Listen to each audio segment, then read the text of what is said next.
खरंच अतिशय दुर्दैवी अशी ही घटना आहे। किमान या घटनेनंतर तरी व्यवस्था शहाणपण शिकेल अशी आशा करूया, कारण दुसऱ्यांदा हे घडतंय, दुसऱ्यांदा जीव जातायत, हे अतिशय दुर्दैवी आहे। राज्यातल्या शेतकऱ्यांच्यासाठी एक अतिशय दिलासा देणारी बातमी आहे।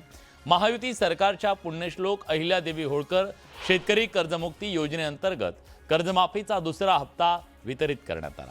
मुख्यमंत्री देवेंद्र फडणवीस यांच्या उपस्थितीत झालेल्या मंत्रिमंडळाच्या बैठकीत दुसऱ्या टप्प्यातल्या निधी वितरणाला मंजुरी देण्यात आली। या टप्प्यात 6,36,000 शेतकऱ्यांना तब्बल 5,086 कोटी रुपयांचा कर्जमाफीचा लाभ देण्यात आला। यापूर्वी 7 ऑगस्ट रोजी कर्जमाफीच्या पहिल्या टप्प्यात 6,22,207 शेतकऱ्यांना 5,029 कोटी रुपयांचा लाभ देण्यात आला। त्यामुळे 2 टप्प्यात आतापर्यंत 12,58,243 शेतकऱ्यांना एकूण 10,115 कोटी रुपयांची कर्जमाफी देण्यात आली।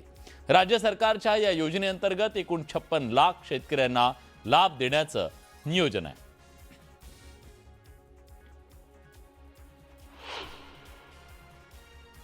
देवी होळकर कर्जमाफी योजनेच्या अंतर्गत आज दुसऱ्या टप्प्याचे पैसे आपण रिलीज केले, ज्यामध्ये जवळपास 6,36,000 शेतकऱ्यांना 5,086 कोटी रुपये आज त्यांच्या खात्यामध्ये दिले आहेत।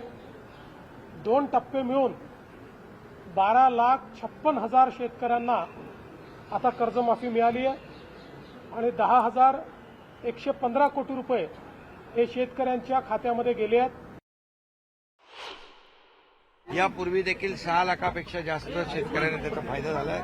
आतापर्यंत 10,000 कोटी रुपये शेतकऱ्यांच्या खात्यामध्ये जमा झालेले आहेत। हे सरकार शेतकऱ्यांचं आहे, शेतकऱ्यांच्या पाठीशी उभं राहणार आहे। त्यामुळे आम्ही जी कर्ज माफीची घोषणा जी केली ती आम्ही टप्प्याटप्प्याने पूर्ण करतोय।